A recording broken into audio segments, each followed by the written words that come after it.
professional level. This is why.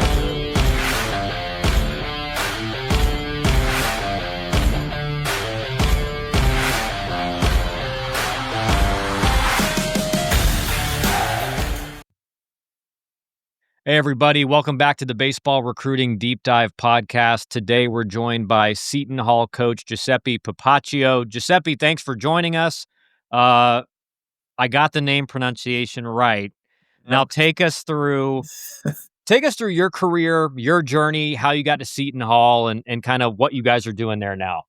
Yeah, I appreciate you guys having me. I played here. I played at Seton Hall. I played for 4 years under the head coach, Coach Shep. He's been here for, I think, 22 seasons. So he recruited me and coached me, and I had a 4-year career here. And then fortunate enough to get drafted and played a little bit of pro ball. And then once I kind of started to realize I wasn't a major leaguer, I started thinking about, and it was like in the middle of the summer too. I was thinking, all right, I was like, who do I know in college baseball that I could get a job from? So I literally shot texts to pretty much every Division I program that I talked to in high school, just the connections that I had, and Coach Shep helped me with that too. And I ended up working my first job as like the volunteer assistant at Manhattan College, Division I in New York, and the head coach was Jim Duffy, who recruited me at Seton Hall, and he was my hitting coach here. So he got the head. He was one of my first texts. I was like, "This is a prime target." Like he was close with me. It was close enough to my house. So I went and talked to him. I talked to some of the other D1s in the area, but that was my first job. And then I came here as the volunteer again. So I volunteered for 3 seasons, 1 at Manhattan, 2 here. I spent the summer in the Cape coaching in Orleans, and then my first like full-time recruiting coordinator, associate head coach job was at NJIT, and I spent 4 years there. Really awesome. Like from the first year to the last year, I was there, and Coach Robbie McClellan too. Just kind of like turned the program into, not like turned it around, but really changed the way the dynamic 100%.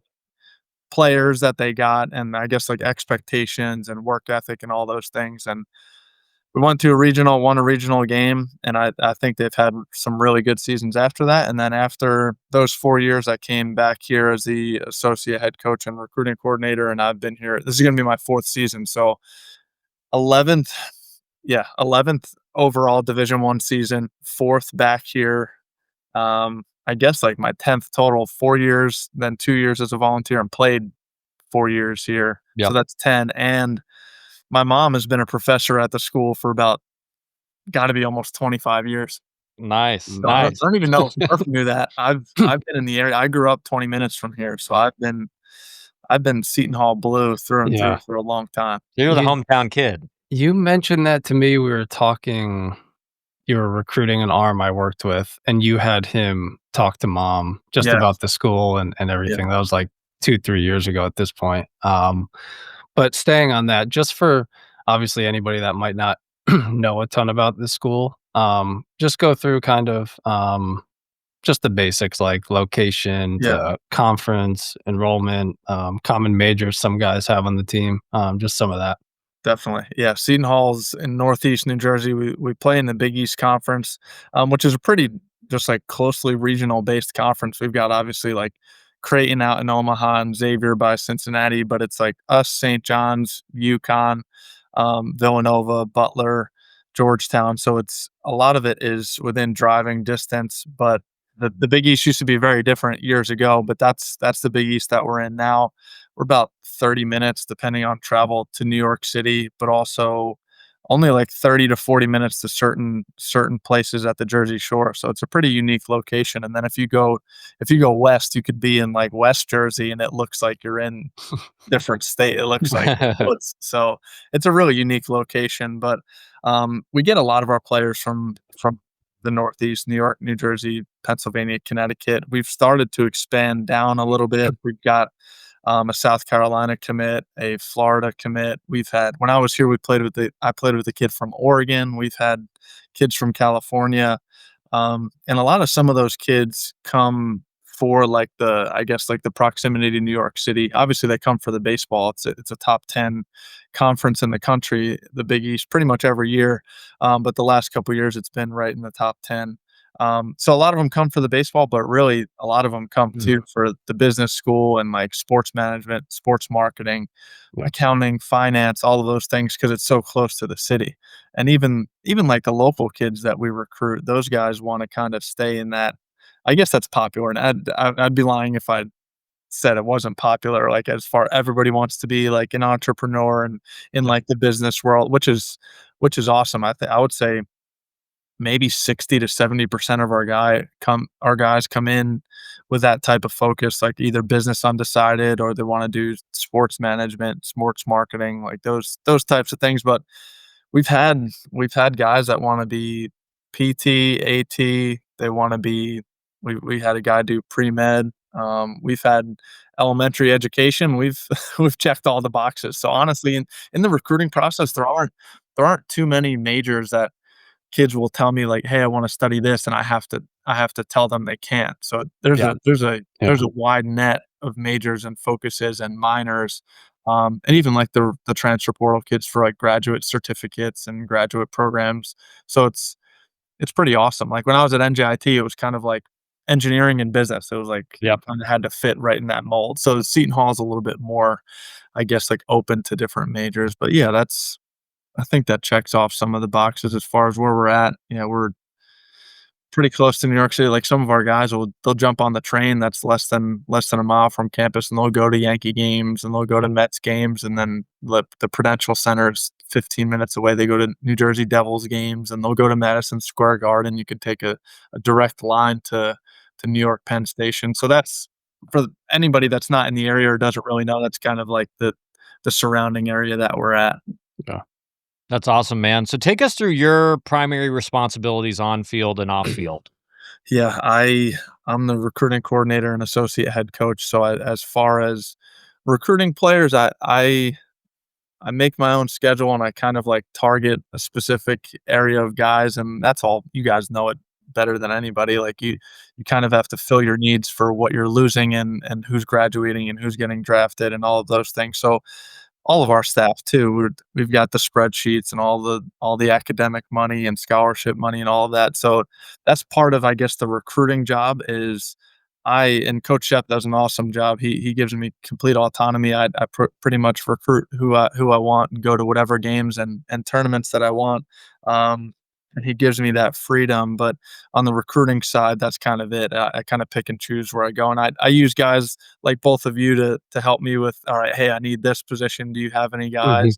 And just like kind of opening my web of people that I connect with. But um, even the recruiting side on campus, I do all of the visits myself, and Coach Ramiz helps me with that too. So I like to have a hand in that part of it. Like if I'm recruiting you or your son, I like to sit there and talk to you and tour you around campus and show you all the facilities and all of that. But then I guess like off of the recruiting trail, I coordinate all of the offense, all of the infield work. When it comes to like scouting reports, we kind of like, I guess, like double team that. Coach Ramiz and he does the outfield and he helps me with the hitting. And he also played here and was a draft pick here. So we have a really good relationship, him and I, as far as like what we like to tackle and cover offensively and defensively. Um, and that's really it, I guess, like infield specific defense, offense. I oversee everything as far as practice planning and individual player development and video review and everything, TrackMan and Synergy and all of that stuff. So I guess which I love. I'd be lying if I didn't tell you like it's a lot. But it is awesome. Like I couldn't ask for a better head coach to work for, honestly. And he whether he watches this or not, I don't really know. So that's not a plug. It's just it's the truth. I feel like Well, hey, oh, we'll send you the transcript. You can forward it to him after we're done, all right?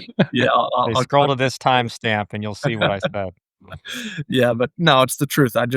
Which is part of the reason that I kind of like fell in love with coaching was being able to, you pretty much pick and choose your own team. Like you go out there and see, all right, I like this guy, I like that guy. Then you have to make him want to come to Seton Hall. Yep. Then when he gets there, you have to make him better and be able to compete on the field. So it's pretty awesome to be able to cover all those boxes and check all those boxes. But yeah, I think that covers most of it. Um, Probably some things that I left out, but Yeah. that's it. Yeah. So, gee, I've noticed, I mean, really, since I was at BC in a recruiting role, probably I was like 2018, 2019. I just noticed Jersey became one of the most over recruited states in the country. Um, have you found that that's a reason you're starting to branch out more, or are you just finding more kids are learning about the brand, becoming more interested, or how is your strategy working with that?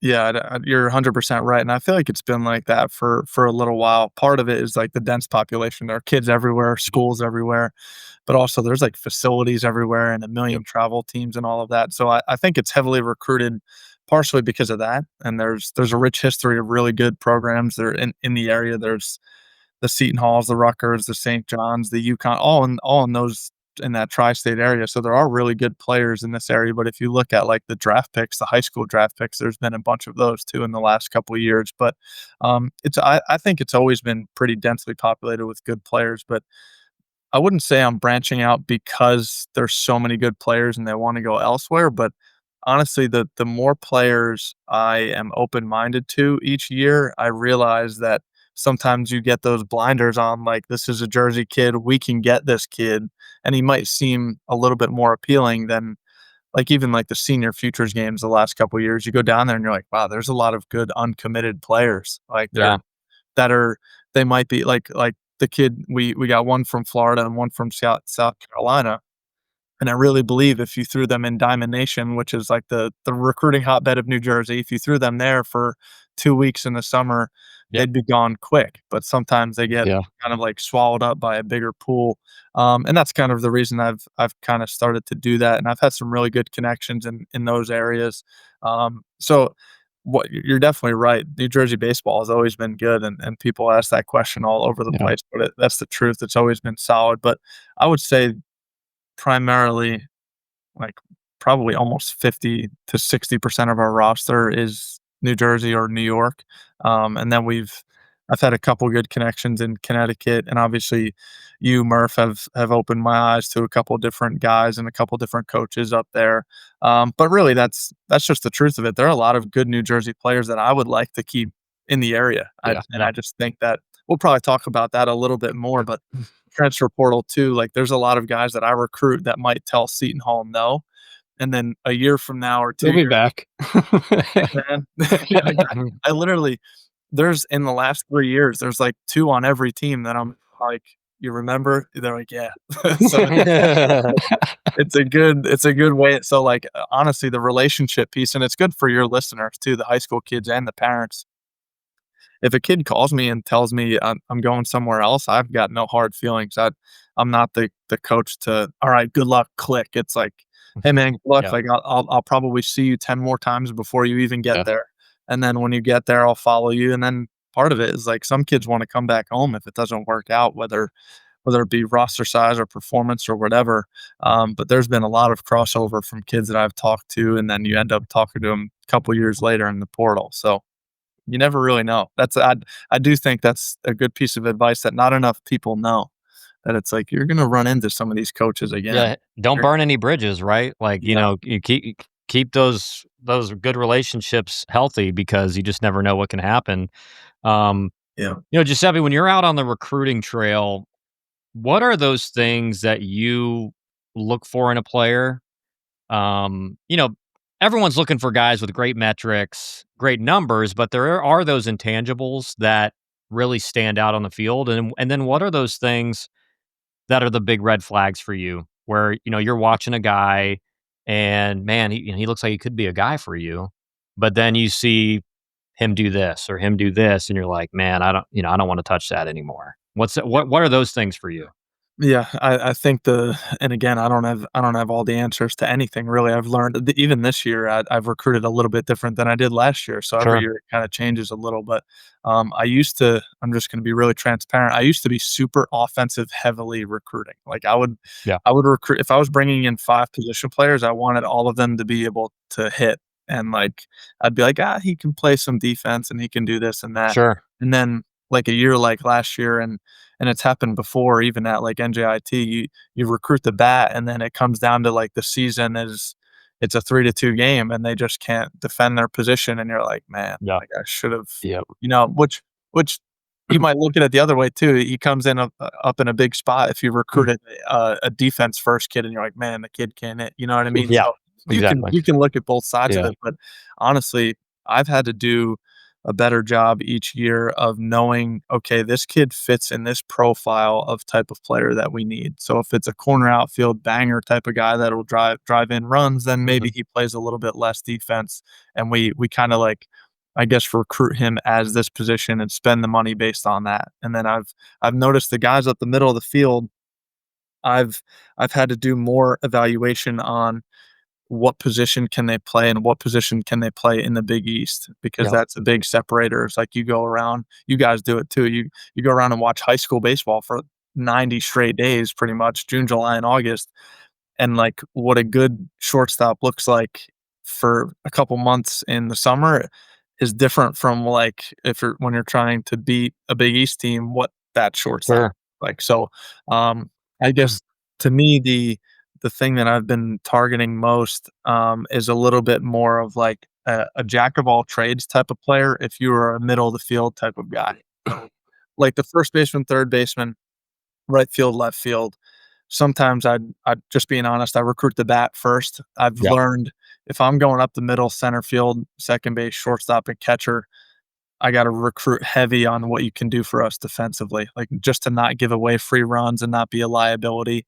And then in a perfect world, like we have a couple really good ones. We've a committed, both New Jersey kids, both homegrown kids, shortstop and a center fielder that I think can be close to 4 to 5 tool players, which is like, It's awesome. just to be truthful about that too. Like we had to pay a heavy price. So like we had to like you have to kind of like overpay for those type of players to stay home, because that's Sure. the truth of it. Like you guys see it Yeah. every day. You give them a huge scholarship, and somebody down south that everybody talks about down south gives them 25% and they go. You know what I Yeah, mean? yeah. So um, I'm really happy about some of the guys that we've got in this 26 class, because I do feel like they can cover all those bases. And I was guilty previously of like, because I was always a cage rat. I like to hit and I love to teach hitting, and that's probably one of my favorite parts of the job. So I always like evaluated, if I was at the Boston Open, I was watching all of their at bats, and then when the next team comes up, there were some times instead of watching that kid play defense, I'm just watching the next lineup. You know what I mean? I'm Yep. like, all right, I checked that kid. That kid can hit on to the next. You know what I mean? And I didn't watch him enough defensively. So in the past couple years, I've done more of that. Is just when I like a kid, I just do a little bit more of the evaluation of the defensive side. And then for some of the listeners and players and parents in this area, Murph can attest to this too. November, December, January, February, I was guilty of it as a New Jersey high school player. You swing almost every day. You get in the cage every day if you're serious about it. Some guys forget about their glove for like Yeah. Yeah. weeks at a time, like that. No ground balls. I think that's everywhere, Giuseppe. I think guys love hitting, Yeah. and it's like they don't and this is something I bring up a lot, but the old adage of like if you can hit, they'll find a spot in the lineup for you. And I think what a lot of people have forgotten about that saying, it was kind of understood that you were at least an average defender at your position. Yeah. Like you weren't this Yeah. God, we put this guy in the field. I mean, my God, hope the ball doesn't get hit to him. And I think that's what we're seeing, not just in, New Jersey, but even down in, I'm in Atlanta, down in the South. You have a lot of guys where you're like, man, the bat's great, but you watch them defensively and you're like, where are they going to play? Yeah. Like there's only so many guys that can play right field or left field. Yeah. Because even third base and first base, like you got to be able to field a ground ball and get Yeah. rid of it quickly and, turn a double play. So I think we're seeing that all over the place now, is that it's very easy to go to a cage nowadays and get swings Yeah. in, but it's hard to get to a field and have someone hit you ground balls. Yeah. And, with the showcase environment and all tournaments all the time, there's less practices. So they just don't get as many reps Yeah. as I feel like maybe guys like us did growing up. It's just a different environment now, but it's a great point because like hitting is easy to evaluate, or it's easier because they hit every game.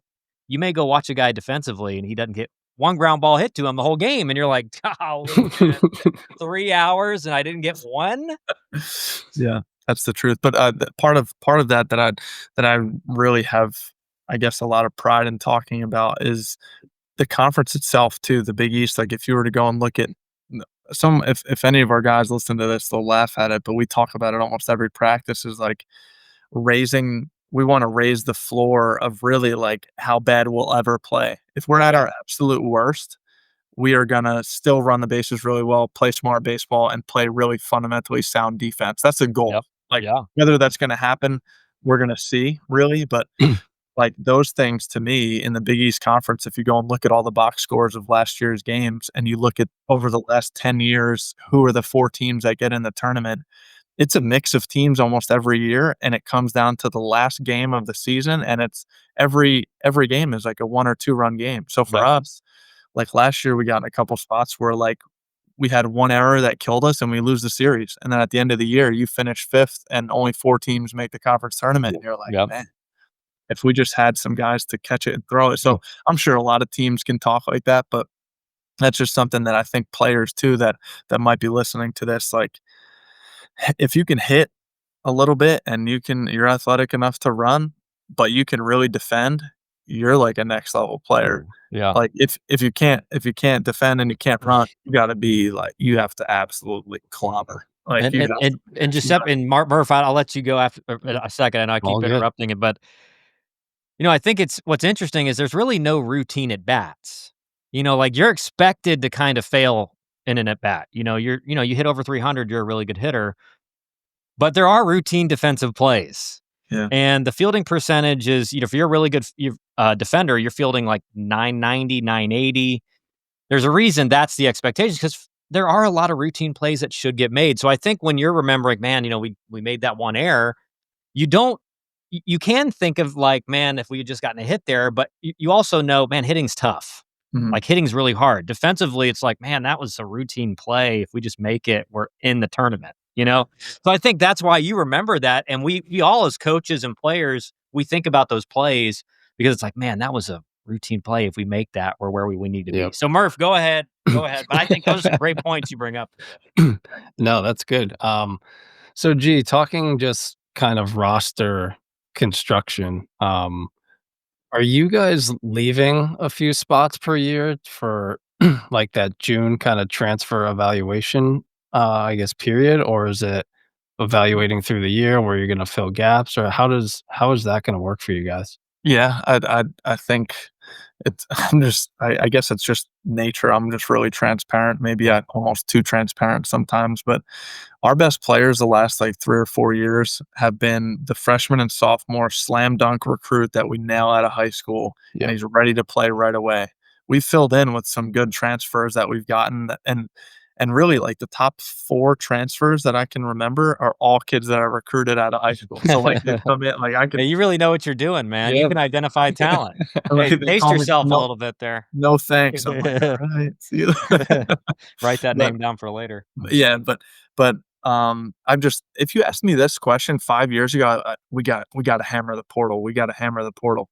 Yeah. I look back at like our all conference players and some of the best ones on the team last year and the year before that. They're like freshmen and sophomores who were like pretty highly touted out of high school. Then they come here expecting to play, ready to play. We coach them kind of hard and push them to be ready. Like you're going to be the freshman shortstop. I have to coach you like a Big East shortstop. That's honestly where we've made our best, I guess, like recruiting decisions is the slam dunk player out of high school. So we still aim all of our recruiting at that. And then once we get to, I don't know, April and May, you start to figure out this kid hasn't played. I could tell he's thinking about something else. So then you start to put the pieces together and fill some things in. And then just the truth of it, again, is some kids that you recruit you miss on and they're just not ready to play at your level. Yep. And sometimes the last couple of years we've had some exit meetings that are honestly a little easier than I thought. They're like you're like, "Hey, are you ready to do this? Like, are you like again next year you're going to come back, you might be the 4th catcher or whatever, you might be the 6th outfielder." And they're like, "Yeah, you know what? This was a little more than I thought." And they go somewhere else. So we've had more conversations than I'd expected, I guess, that are kind of mutual ways, parting ways. Like kids, which is great for your guys to hear, like kids want to play. Like college baseball is fun when you're actually putting your spikes on and the helmet on and all. Like I don't think there are many guys that want to yeah, you know what? I'll be the fifth outfielder and the fourth catcher. You know what I mean? Yeah. So I think that's part of it. At the end of the year, you kind of see, all right, we can fill these gaps, but primarily our recruiting is like we just committed.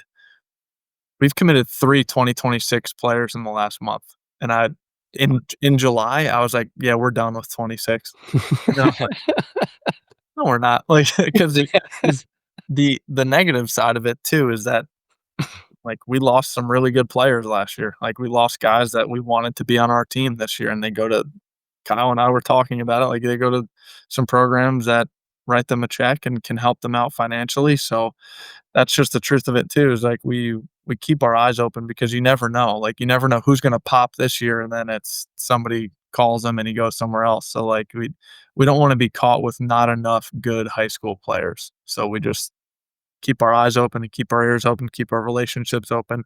So that's the truth is high school recruiting is our primary focus. Giuseppe, take us through kind of the day in the life of a freshman at Seton Hall. And, do you guys do a summer semester where they come in and then once your individuals and fall practice start, like what does that kind of daily schedule with workouts, practice, class, everything typically look like for a freshman? And then where do you see them kind of struggling the most, whether that's academically, physically, the speed of the game, like what are those things for you guys? Yeah, before they get here, so a lot of we were talking about how we recruit a little bit more regionally. So in August, we try and get everybody's physicals done early that live in the area, and then they can come and start working with our strength coach, and they can get in the weight room 3 to 4 times a week, and then they can go and hit on the field and do all those things. Can't work out with us like yet, but Yep. we try and get as many local guys to do that as possible. And then the other thing too is we have a lot of local players that have like off-campus housing, so they can be here in August too, and they might be sophomore, junior, senior.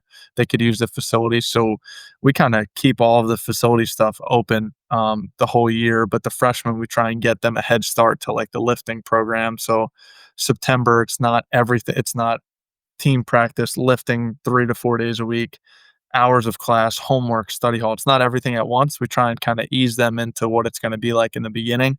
Um, and kind of try and do that just regionally, I guess, is whoever can get here. Really, we can't get them in the dorms right away sometimes, so they have to kind of be within driving distance. But typical day, I could give you like a Monday morning for us right now for a freshman or really anybody in the program. We lift in two groups in the morning, so 6 a.m. or 7 a.m. because there's a lot of 8:30 classes. And we want guys to be able to shower and go eat breakfast. So we have two position player groups, usually like 8 or 9 guys in each group. Then there's two strength coaches, an intern, and then Coach Shepard and I, or Coach Shepard and Coach Ramiz. So there's to like 8 players. There's like 5 coaches in there at lift. So you get pretty Well, nobody's getting away with anything in that weight room. Dang. on the reps. But no, that's something that Coach Shep has always done. I guess it just stresses the importance of the strength and conditioning program for Yeah. us. It changed my life. I get like Murph, I know you can attest to that too, is like once you get in the weight room and you realize how serious that is, taking care of your body is like one of the primary things you always think about. So we're in there with them. I was just in there this morning. I told you guys before this, we had a 10 o'clock group on Fridays. But we do those two lifting groups, then they go to class. Like the other day, I had a couple of the older guys that don't really have morning class. I had them in for early work, but usually it's class until about 12:15. Our practice window is like 1:30 to 4:30, and then if you have class after that, there might be a 5 o'clock to 6:15 or 6:30 to 9 o'clock. But for most guys, they only got like one or two of those over the course of a 4 year span. So it's Monday, Wednesday, Friday. It's lift, class, practice, and then only a handful of guys have class. If the day is kind of over as far as that goes, and it's just the stuff that you guys experience too. After practice, everybody showers, and there's 30 guys at a cafeteria table, Yeah. and then guys come back here and hit at night at Deuce Hall. So Seton Hall is a pretty small campus in a good way, in a positive way. There isn't much driving you have to do. I went 4 years here with no car, so you can walk 2 minutes from the baseball field to your dorm, to the cafeteria, to the rec center, cages, locker room, training room, weight room. Everything is right here, so it's pretty user friendly. Yeah. But that's a day in the life right now of the fall. Yeah. So, G, I know just getting to know you, obviously, I know how important the mental side of things are, just with the players you work with. So, in a world where everybody's obsessed with exit velo and metrics and all that, how are you coaching and teaching the mental side of the game? I mean, especially with the freshmen who have never failed in their life, coming in there and kind of grooming them, but through the season as well. I know it's a massive part of the game, and I know you do a great job with it. Thank you. Yeah, that's funny that you say that. I feel like you were in the office yesterday because we have an awesome sports psych team here at Seton Hall, and we had the guy who's working with us right now. His name is Brett, and he played football at Kansas State. So he kind of works with our team. He's going to work every Wednesday at 1 o'clock with the full group, and then he takes guys like one of our best players last year had a pretty bad fall. He would laugh if I said pretty bad. It was really bad. And we met in November, and one of the main things was the mental struggle. And I connected him. We connected one on one, and then I connected him with sports psych, and he saw the sports psych team like once a week, and it really opened up the doors for him to, I guess, like get to his full potential because he clears up the Yeah. mental game. But that's something that um, as a coach, I think it's part of, I guess, maybe the most undercoached part of the game. When it comes down to the season as coaches, we want the guys that are tough and resilient and fearless and confident. But like, are you just expecting an 18-year-old to show up with all those tools? Like, I know as a player, like from the first day here, I was like, "Am I good enough for this?" Yeah. Like these guys are big and good and fat. Like you look to your left and look to your right, and there's good ball players everywhere. And now you're 18 and one guy's 23, so there's doubt everywhere. But part of our sports psych team, they meet with us and we kind of tell them, all right, we've got this group of players that wants this, like let's work on visualization today, or like some on deck routine breathing techniques. Like those things are really important to us, so we spend more time on that because I've just noticed. And even in the transfer portal, like we got a catcher out of the transfer portal who, on the visit, I talked for about 30 minutes on that and didn't expect to, because he was a really good player last year in the Division 1 conference, but that was his thing, was like, I need to get between my ears right to get to the next level. If I just keep doing the physical stuff, I'll kind of be where I'm at. But so he was sold on our pitch of the mental game. So I think that shows how important it is to the guys that are actually here. That kid's a junior now, so he's been through the ringer of what college baseball is. And I always say that's the separator. So us as a staff, we're completely all in. So I was saying yesterday we had a meeting with the sports psych department, and all four of us from the coaching staff sit there, and we're completely on board with whatever they want to do. But as far as mental game and intangibles, tangibles, measurables that you were talking about, like I just realized some of which is we use it. We use TrackMan, Rapsoda. We've used Blast. We use all the video, all that stuff, all Synergy. So we use that stuff as tools.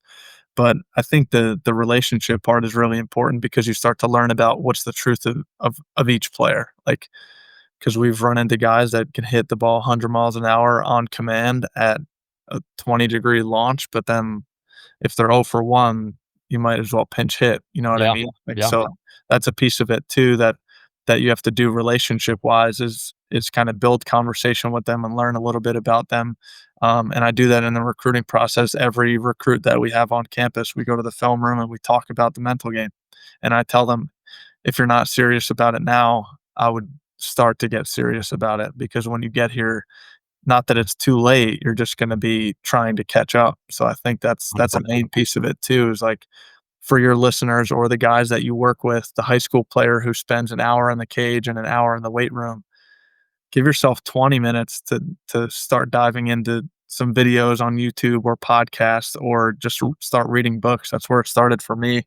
That's the reason I'm so, I guess, like, convinced that it's the separator, is like it changed my life and changed my career. So I get that's a really long-winded answer, but the measurables are still important. Like when Murph, when you send me a guy, or whoever sends me a guy, I look at the video first, and I trust my eyes a little bit. I like to see, okay, what does he look like compared to some of the guys that we have and some of the guys that play in the conference? And then the truth is, like, wherever your positional profile, like, you have to be close to certain metrics. Like, you Yeah. can't be a Big East center fielder that runs a 7.5. You know what I Yeah. mean? Like, there are parameters around each position, but we take a look at, I guess, like everything a little bit deeper than, I guess, just the numbers. And part of it is the last couple freshmen and sophomores that I was talking about that we nailed in the recruiting process. We've got a really good feel in the visit that this kid is ready to do this. Like, Yeah. We give some long visits here. Like we have we have some coming up. I mean, even the past weeks, like I just I value it too much, I guess, that it's like I'm not willing to just like, hey, here's 50%. Let me know in a week, and then it's like I want to talk to the kid and see like, is this the Yeah. right situation? Because I've made plenty of mistakes where I recruit all the tools, and then I'm like, man, I should have seen that coming. Like it Yeah. just wasn't the right conversation. No, I think, I think the mental side of the game, I completely agree. I think it is kind of that last frontier of development that I think people like you are starting to really focus in on. But it's still, if you look across college baseball, it's like, all right, what analytics, what are we going to do for the physical development? And we all played professional baseball. So we all saw guys that were immensely physically talented.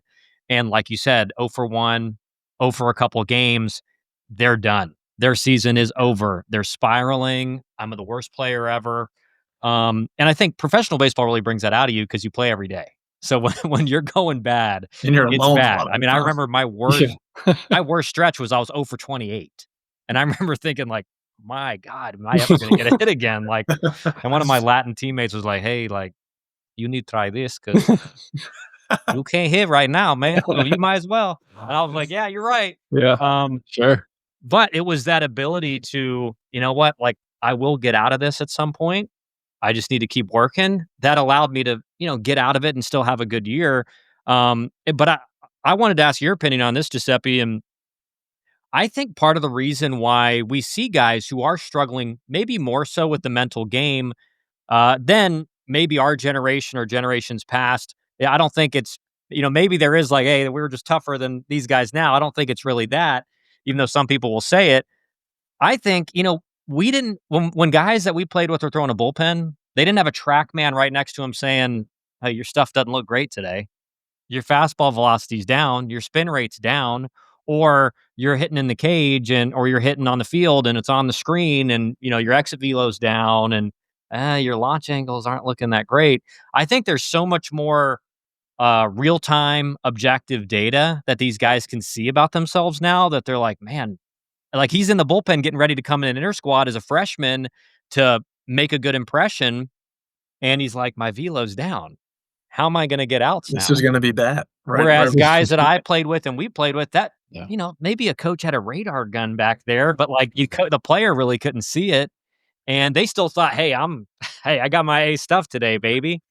Right. So I think that may be part of it. Right. You're 100% right. There's so much, I guess there's so much like, I guess like overanalyzation of it. And part of it is if you're not looking at those things, then you feel like I know as a coach, like if I see somebody using tech that I've never seen before, I'm like I have FOMO. I'm like, should I like will we Yeah. be better if I do that? So let's go do it. Let's pay for that. And then I get situations where like I could tell I'm talking to a player because we have like a spreadsheet that our Dobo puts together of like launch angle and exit velocities, and we have numbers in the beginning of the year that you want to stay in during batting Yep. practice, and we track that every week. So that's just the truth of it. But there are guys that will send you a text that are like, we have a kid that's on our team, a left-handed hitter that like is awesome bat to ball skills. He doesn't need to hit the ball 100 miles an hour or at any long. He Right. needs to put the ball in play the other way, get on base. And like Yep. the first week he was here, he was like, "I'm really bummed about my numbers," and I was like, "That's my bad."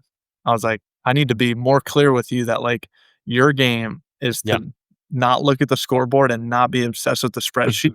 Yeah. Are you putting the ball in play in a certain direction, and are you playing really good like that's a real part of it." So you're definitely Yeah. right. Like there, and part of it too. Social media, I can't give social media up because there's too much recruiting that goes on. Like every day, I'm like, Yeah. "Ooh, it's pretty good." But that the high school kid, the 15-year-old, is comparing himself to everybody's highlight reel. So Yeah. like Yeah. and the commitment post and all of that. So that's a really hard thing to navigate. And I think that's something that the parents and you guys and the college coaches need to have a little bit of a hand in. Like, hey, let's be realistic about what we're Yeah. looking at here and what you're actually doing well and what you're not doing well and what we can be, I guess, a little bit more focused on than if I hit the ball this hard. Like when it comes down to it, like you can track all the launch angles, exit velocity, spin rate. It's like the guy that has heart, determination, and conviction on the mound or in the box is usually your best bet. You know what I mean? 100%. Like that to me, those are the traits. And like Murph, you asked about the mental game, like, and now you're a young father too, but like you think about your kids and like what you want their life to be. You want them to have those traits. Like I don't know Yeah. if my kid's gonna hit the ball 100 miles an hour, but I want my son to be confident and really, really focused and like a hard work. Like those things are really important. So as a coach, we do all the metrics and all of that. But yeah, I guess it's keeping them focused a little bit more on like what are the really important things. And that's Kyle, you were 100% right. Like there's so much to look at now. You think you stink more often than you actually. Yeah. Yeah. I mean, if I had a TrackMan thing hooked up to me, it'd be like, hey, this guy can't hit it over 90, but I hit 340 as a freshman. So like you said, it was left-handed hitter, really run, put it on the ground, worst launch angle in the world, and get a lot of base hits because you could run and outrun the baseball. But Giuseppe, thanks for doing this, man. This was awesome. I think, especially the mental side of the game, that's kind of one of the things I'm obsessed with too, because I just think it is undervalued and really underutilized, like the training of it. So maybe we can do this again and like really focus on that because I think that would be a great discussion. But thanks for doing this, man, and hopefully we can have you on again soon. Yeah, let's do that. That would be awesome.